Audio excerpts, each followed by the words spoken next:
Oke, saat ini kita akan melanjutkan ya materi kuliah kita, kuliah arsitektur komputer.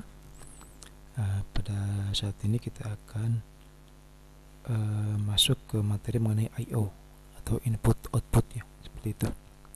Oke, apa itu I/O? Nah, ini yang perlu Anda, sekali lagi ya saya ingatkan mengenai konsep komputer ya. Jadi saya tidak akan bosan-bosannya mengingatkan supaya Anda benar-benar paham ya mengenai konsep komputer secara umum seperti itu. Jadi sebuah komputer itu pada dasarnya adalah sebuah perangkat ya yang terdiri dari 3 bagian utama, yaitu ada prosesor di sini, CPU atau prosesor. Kemudian ada memori dan ada I/O. Nah, prosesor ini otaknya yang berperan untuk mengolah data. Kalau main memori itu tempat untuk nyimpen program atau data. Nah, adapun I/O yang saat ini akan kita bahas adalah nanti perangkat yang akan menjadi penghubung ya antara komputer dengan dunia luar, seperti itu ya. Oke, jadi ingat ya, ingat kalau Anda bicara komputer, inilah gambar komputer secara umum ya. Oke, nah apa itu I/O? Oke, tadi sudah kita bahas ya bahwa I/O adalah komponen utama selain prosesor dan memori. Nah, I/O ini dia tidak saja konektor yang menghubungkan perangkat ke dalam sistem bus, tetapi berisi logika untuk melakukan fungsi komunikasi antara peripheral dan sistem bus ya, seperti itu ya. Itu namanya I/O. Pertanyaan, kenapa kemudian diperlukan I/O ya? Kenapa tidak langsung dikonekkan aja? Misalkan kita punya printer, ya sudah kita konekkan aja langsung ke dalam prosesor gitu kan, supaya bisa langsung diproses. Kenapa harus ada modul I/O seperti itu ya? Oke, pertama, mengapa diperlukan I/O itu? Pertama adalah variasi peripheral ya dengan masing-masing metode operasi menyebabkan tidak praktis bagi prosesor untuk menghandle langsung peripheral. Anda bayangkan kan peripheral kan banyak ya. Contoh kalau misalkan kita bicara printer itu kan banyak. Ada buatan Epson, ada buatan Canon, ada Brother dan macam-macam ya. Nah, masing-masing produsen dia punya sistem operasi masing-masing gitu kan. Tidak mungkin kemudian prosesor harus menyediakan ya link yang sama untuk ketiganya, seperti itu. Jadi ya I/O juga bisa dibilang sebagai jembatan antara berbagai macam peripheral dengan prosesor, seperti itu ya. Kemudian data transfer ya, data peripheral sekali lebih rendah. Walau juga ada yang lebih cepat ya dibandingkan memori atau prosesor, sehingga tidak tepat menggunakan sistem basis kecepatan tinggi untuk komunikasi dengan peripheral. Nah, ini juga salah satu masalah ya. Ya rata-rata peripheral kecepatannya lebih rendah ya dibandingkan dengan prosesor, seperti itu. Paling nyata itu kalau Anda menggunakan printer ya. Kalau Anda printer itu kan printer tidak langsung bekerja kan, tapi biasanya ada proses pooling dulu kan. Ada proses pooling, ada proses ya mungkin beberapa detik kalau yang cepat ya, kadang beberapa menit tergantung besaran dokumen yang mau Anda buat. Kenapa ada lag seperti itu, ada waktu nunggu seperti itu? Karena memang kecepatan printer itu lebih rendah dibanding kecepatan prosesor, seperti itu ya. Makanya tidak mungkin dari prosesor ngirim data langsung ke printer. Dibutuhkan tadi modul I/O ini kan. Modul I/O ini yang nanti akan mengatur bagaimana hubungan antara si printer dengan si prosesor, seperti itu. Nah, kemudian peripheral menggunakan format data dan panjang word yang berbeda ya dibanding komputer. Nah, itu juga perlu Anda diperhatikan ya. Peripheral berbeda, sehingga kemudian modul I/O inilah yang akan menjembatani ya antara peripheral dengan si prosesor, seperti itu. Jadi intinya kalau kita bicara I/O ya dia ya kayak semacam kayak menjadi pintu masuk lah. Kayak jadi semacam pintu masuk bagi perang hardware lainnya ya, supaya dia bisa diproses oleh si prosesor, seperti itu ya. Jadi ya kayak ya penghubung lah kan, seperti itu. Oke, itu kemudian nah ini fungsi utama I/O ada dua ya. Ada dua. Pertama, interface ke prosesor dan memori melalui sistem bus atau switch seperti itu ya. Kemudian interface ke satu atau lebih peripheral dalam dengan membuat data link ya, seperti itu. Jadi ini peripheral. Peripheral itu ya contohnya keyboard, monitor, printer, speaker, kemudian kamera. Nah USB itu kan, kemudian ada juga port ya, port COM, port yang lain-lain. Nah ini adalah peripheral. Nah supaya si peripheral ini nanti bisa connect, bisa masuk ke sini ya. Nah ini adalah jalur data yang nanti akan masuk ke prosesor. Nanti anak I/O module itu dia menjadi jembatan ya. Jadi supaya data dari peripheral bisa masuk ke sini, ke sistem bus. Sistem bus itu nanti larinya ke mana? Ke prosesor ya. Prosesor. Jadi data dari sini akan lari ke prosesor dan memori seperti itu ya. Ini ya. Jadi ini yang perlu Anda pahami. Jadi utamanya adalah interface itu artinya apa ya? Ya itulah menjadi penghubung ya. Penghubung ya, penghubung prosesor memori ya ke dalam melalui central switch, dan penghubung ke penghubung ke peripheral. Jadi peripheral masuk ke I/O, dari I/O baru kemudian dimasuki ke sistem bus. Sistem bus nanti dia akan masuk ke dalam prosesor seperti itu ya. Berbicara mengenai I/O itu tidak akan terlepas dengan yang namanya external devices ya. External devices atau disebut juga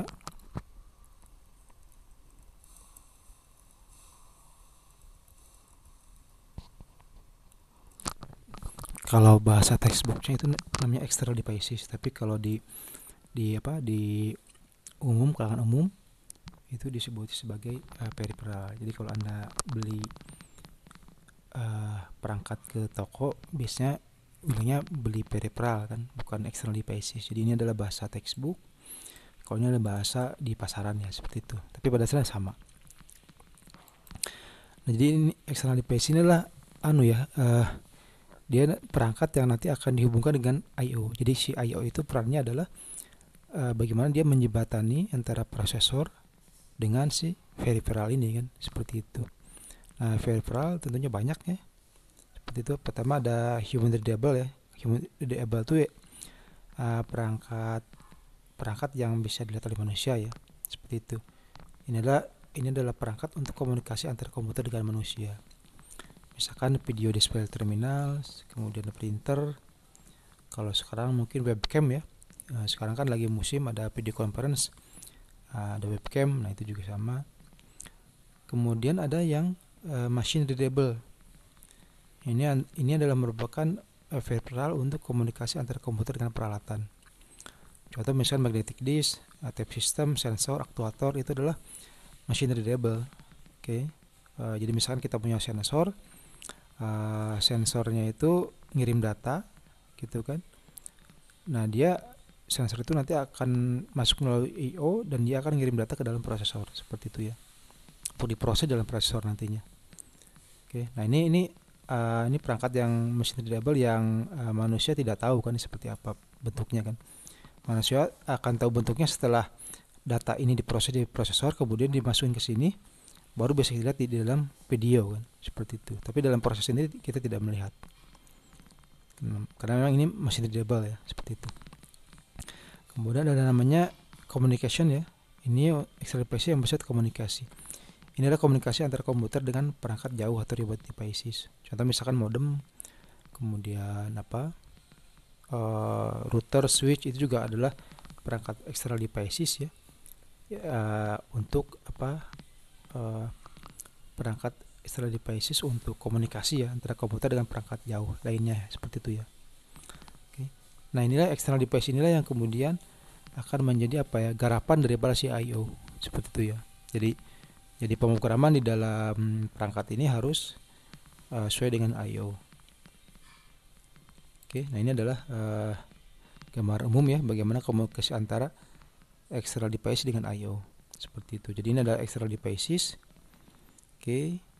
Kemudian ini adalah transducer. Nah, transducer ini dia berperan untuk apa ya, sebagai mengubah data ya, mengubah data dari yang masuk dan yang keluar. Seperti contohnya gini, contoh kalau kita ngetik ya, kalau kita ngetik dengan menggunakan keyboard, maka ketika kita ngetik dalam keyboard, kita misalkan tekan huruf A atau huruf B, maka si transducer itu akan menerjemahkan apa yang kita ketik tersebut. Hasilnya nanti berupa bit ya, bit-bit. Kemudian si bit ini akan dikirimkan ke I/O. Oke. Nah, si I/O ini ya nanti kemudian akan akan ke I/O, akan menentukan si bit hasil di sini akan kemana gitu kan, apakah di memori atau prosesor. Nah, itu nanti ditentukan oleh si I/O ini ya, seperti itu ya. Jadi transducer ini dia berfungsi untuk merubah data, termasuk kalau misalkan dalam kasus printer ya. Kalau dalam kasus printer, data dari sini masuk, dari sini kemudian masuk buffer. Nah, sama-sama transducer, data itu dirubah dari bit 0101 dari prosesor, dirubah oleh transducer menjadi data yang dipahami oleh printer dan kemudian bisa diprint oleh printer, seperti itu ya. Jadi transducer ini sebagai kayak interpreter lah ya. Dia akan menerjemahkan input dari peripheral supaya bisa dipahami oleh prosesor, dan sebaliknya menerjemahkan bit-bit yang dari prosesor sehingga bisa dibaca oleh si peripheral, seperti itu ya. Oke, sekarang kita akan bicara mengenai fungsi ya, fungsi dari modul I/O. Nah, ini ada 5 fungsi utama ya dari modul I/O. Pertama, modul I/O ini berfungsi untuk control and timing ya, pengendalian dan pewaktuan gitu ya. Jadi dia mengkoordinasikan aliran traffic data antara internal resources dan external resources, seperti itu ya. Internal resources ini prosesor dan memori ya. Ingat resources ya, konsep resources. Jadi internal resources berarti prosesor dan memori. Adapun external resources adalah berupa data-data ya yang masuk maupun keluar dari peripheral, seperti itu ya. Sebagai contoh, misalkan kalau Anda punya sensor, sensor kan dia akan mengirim data ke dalam komputer. Nah, maka external resources sensor itu adalah berupa data yang dikirimkan oleh sensor tadi ya, seperti itu. Kemudian fungsi kedua adalah processor communication. Ketiga adalah device communication ya, komunikasi device. Jadi harus melakukan komunikasi antar device. Kemudian data buffering, ini harus mampu menjembatani perbedaan kecepatan antara prosesor atau memori dan peripheral. Dan yang terakhir adalah error detection, ia mengalami masalah peripheral dan melaporkannya ke dalam prosesor, seperti itu. Kalau data buffering ini paling nyata kalau Anda lihat pencetakan printer ya. Kalau Anda cetak printer, apalagi kalau dokumennya besar gitu, itu dia tidak akan langsung tercetak. Nah, Anda akan lihat bahwa ketika ada klik print, maka akan ada proses menunggu ya, mungkin beberapa menit. Kalau dokumennya besar ya, setelah itu baru kemudian bisa dicetak. Kenapa? Karena kecepatan prosesor itu lebih cepat dibandingkan kecepatan printer. Oke. Nah, sehingga kemudian ketika si prosesor ngirim data dengan cepat, si printer itu tidak bisa menandingi kecepatan daripada prosesor tadi.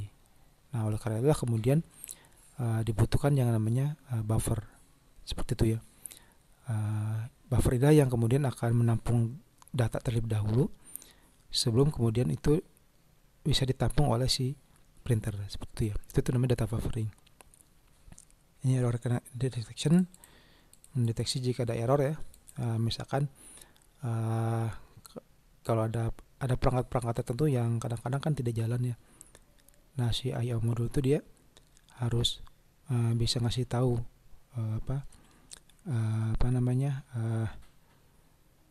masalahnya apa ketika ada terjadi masalah ya, seperti itu ya.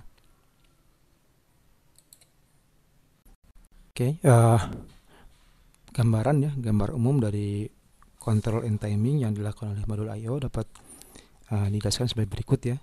Dari prosesor dia akan menginterogasi I/O, untuk memeriksa status device yang menempel ya, seperti itu. I/O nanti akan mengembalikan status device. Jika device operasional dan siap untuk transfer data, maka prosesor minta adanya transfer data dengan memerintahkan modul I/O. I/O modul kemudian akan mendapatkan unit data dari external devices atau peripheral ya. Nah, data kemudian ditransfer dari I/O modul ke dalam prosesor, seperti itu ya. Oke, itu namanya control timing. Jadi dia yang yang akan mengatur dan mengatur baik itu prosesnya maupun waktunya ya. Timing yang tepatnya kapan itu yang ngatur adalah si I/O, seperti itu ya. Nah, kemudian untuk prosesor komunikasi ya. Tadi yang ini ya, prosesor komunikasi atau komunikasi prosesor. Jadi di dalam prosesor jadi si I/O juga berfungsi sebagai untuk komunikasi prosesor ya. Pertama ada namanya command decoding ya. Jadi I/O menerima perintah dari prosesor berupa sel ke dalam sistem bus. Kemudian data dipertukarkan antara prosesor dan I/O modul melalui data bus.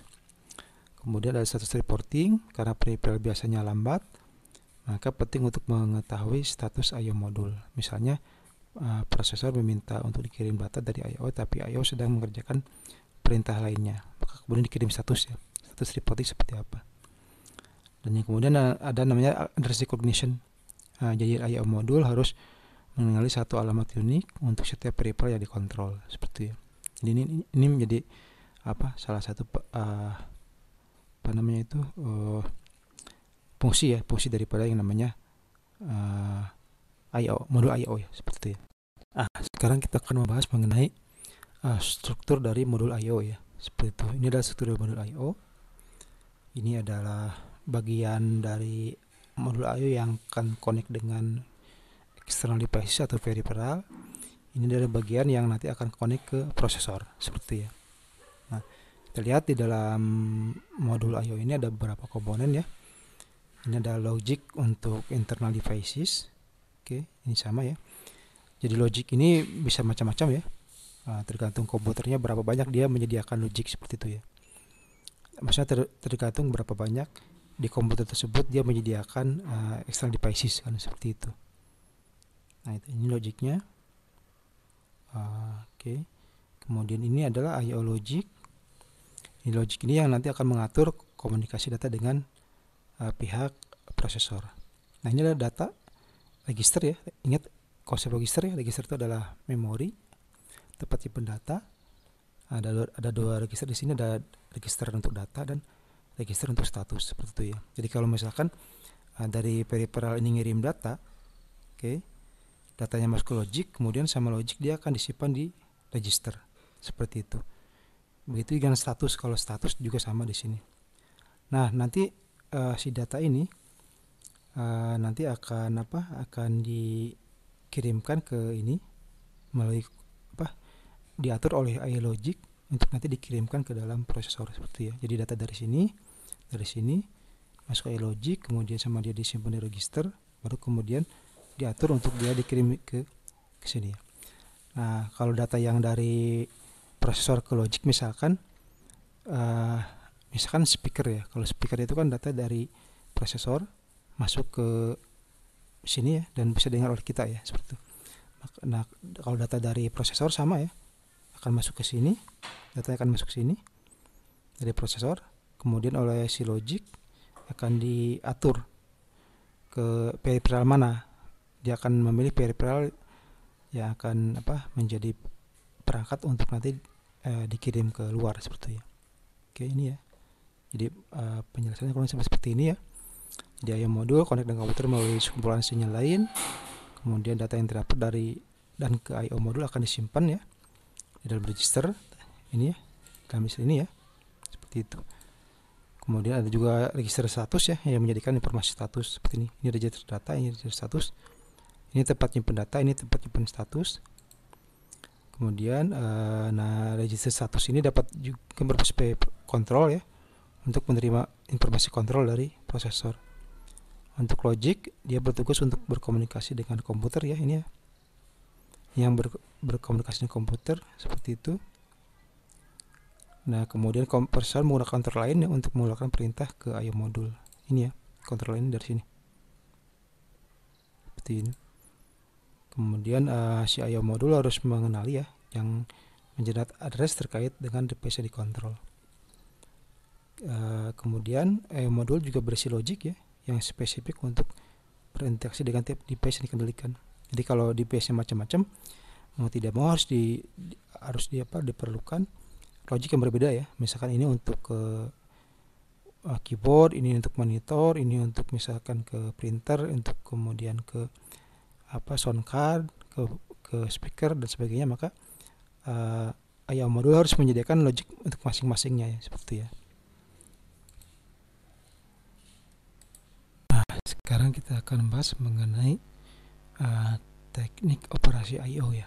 Jadi teknik operasi IO ini bagaimana IO beroperasi ya. Jadi kan tadi kita sudah bahas bahwa IO ini jembatan ya antara peripheral dengan prosesor. Nah, bagaimana dia beroperasi dalam menjembatani antara peripheral dengan prosesor. Nah, ini ada tiga teknik ya yang digunakan. Pertama ada namanya program IO, ada interrupt driven IO dan direct memory access, seperti itu. Oke, kita coba satu persatu ya, kita bahas. Di sini ada namanya program IO. Jadi di dalam program IO data dipertukarkan ya antara prosesor dan IO modul. Prosesor akan mengeksekusi program yang memberinya kontrol terhadap operasi IO. Ketika prosesor mengeluarkan perintah ke IO modul, maka prosesor harus menunggu sampai IO modul menyelesaikan prosesnya. Jika prosesor lebih cepat dibandingkan IO modul, maka akan terjadi pengurusan waktu. Kenapa? Karena si prosesor akan menunggu sampai selesainya proses, seperti itu. Nah, itu program IO. Nah, sekarang interrupt driven IO. Jadi program interrupt driven IO ini pada dasarnya adalah program IO, tapi dia ada dengan penamaan interrupt di sana. Seperti interrupt itu interupsi ya. Interupsi itu kayak perintah di tengah jalan lah, seperti itu ya. Kenapa ada interrupt? Karena kalau dengan program IO seperti tadi disampaikan, jika prosesor lebih cepat dibandingkan IO-nya, maka si prosesor akan menunggu. Nah, dengan ada interrupt driven, si prosesor itu tidak harus menunggu, seperti itu ya. Jadi ini sama dengan IO, ini ada interrupt. Jadi di dalam interrupt driven IO, jadi dengan adanya interrupt, prosesor tidak harus menunggu proses IO selesai, tapi prosesor dapat memproses proses lainnya sambil menunggu interrupt selesai. Ini contoh seperti ini ya. Jadi ini program IO. Jadi di sini si prosesor mengeluarkan perintah ya ke IO. Nah, IO membaca perintah, kemudian cek status, kemudian membaca data ya, data per modul, kemudian menyimpan data ke dalam memori, selesai. Itu ya. Seperti itu namanya program IO. Nah, kendalanya adalah jika misalkan CPU-nya prosesor lebih cepat dibanding IO, maka otomatis si prosesor tadi harus menunggu setelah ini selesai baru dia proses lagi, setelah ini selesai baru proses lagi, selesai, seperti itu ya. Jadi makanya karena ada proses menunggu tadi, mau tidak mau si prosesor kemudian menjadi idle ya, boros dia, idle. Jadi ada saat-saat di mana si prosesor tidak melakukan apapun. Kenapa? Karena dia harus menunggu ini selesai. Nah, kalau interrupt driven beda. Di sini ada interrupt, seperti itu ya. Jadi misalkan prosesor dia ngirim perintah, begitu ngirim perintah dia melakukan yang lain, dia bisa langsung melakukan yang lain. Ngirim perintah, kemudian ada interrupt dari IO. Nah, begitu selesai baru kemudian setelah selesai baru kemudian lanjut lagi, seperti itu. Jadi artinya kalau di dalam ini harus nunggu selesai baru kemudian dia bisa beralih ke proses yang lain. Kalau di dalam interrupt dia ke sini, kemudian dia menunggu respon IO. Nah, ketika menunggu itu dia bisa ngerjain dulu. Begitu ini selesai baru kemudian proses kesini lagi, seperti itu ya. Jadi artinya si prosesor bisa bisa terus dia si prosesor tidak harus menunggu seperti di sini, tapi dia bisa memproses proses lainnya sambil menunggu interrupt daripada si I/O. Begitu si I/O mengeluarkan interrupt menyatakan bahwa dia siap, maka baru kemudian proses akan kembali ke sini lagi dan menyelesaikan prosesnya seperti itu ya. Itu yang namanya interrupt driven ya. Nah sekarang yang adanya namanya DMA ya, Direct Memory Access. Nah kalau DMA ini pada dasarnya dia pengembangan dari interrupt driven ya. Jadi kalau interrupt driven I/O walaupun lebih efisien dan lebih simpel dari program I/O, dia tetap memerlukan intervensi aktif dari prosesor untuk transfer data antara memori dan I/O modul, dan setiap transfer data harus melalui prosesor seperti itu. Kekurangannya adalah laju transfer I/O dibatasi oleh kecepatan prosesor, kemudian prosesor dikesan dalam manage I/O modul. Nah, solusinya kemudian DMA menambahkan tambahan modul dalam sistem bus. Oke. Itu ya. Jadi modul DMA dapat berperan sebagai prosesor. Dia mengambil peran prosesor untuk kontrol sistem. Jadi modul DMA ini untuk transfer data dari dan ke memori melalui sistem bus. Kemudian dia juga menggunakan sistem bus ketika prosesor tidak memerlukan itu. Nah, ini gambaran DMA ya. Seperti ini ya. Di DMA jadi intinya jadi pada dasarnya DMA itu adalah interrupt driven ya. Interrupt driven, tetapi di sini ada modul tambahan. Modul tambahan di dalam sistem bus. Nah, modul ini yang kemudian akan berperan sebagai prosesor ya, seperti itu ya. Jadi dia menambahkan modul fungsi untuk mempercepat proses transfer data ya antara peripheral dengan si I/O. Dengan prosesor ya. Oke, itu mungkin yang bisa disampaikan ya mengenai materi I/O. Jadi sekali lagi, kenapa kita harus belajar I/O atau input output ya? Karena I/O adalah komponen utama dari komputer ya. Selain memori dan prosesor. Fungsinya apa? Dia sebagai jembatan antara peripheral atau external devices dengan prosesor. Seperti itu. Kenapa perlu ada jembatan? Karena peripheral itu variatif sehingga tidak bisa langsung kemudian masuk ke prosesor gitu. Perlu ada layer tambahan untuk menjembatani komunikasi antara peripheral dengan prosesor. Oke, itu yang mungkin bisa disampaikan ya. Sampai jumpa untuk materi berikutnya ya.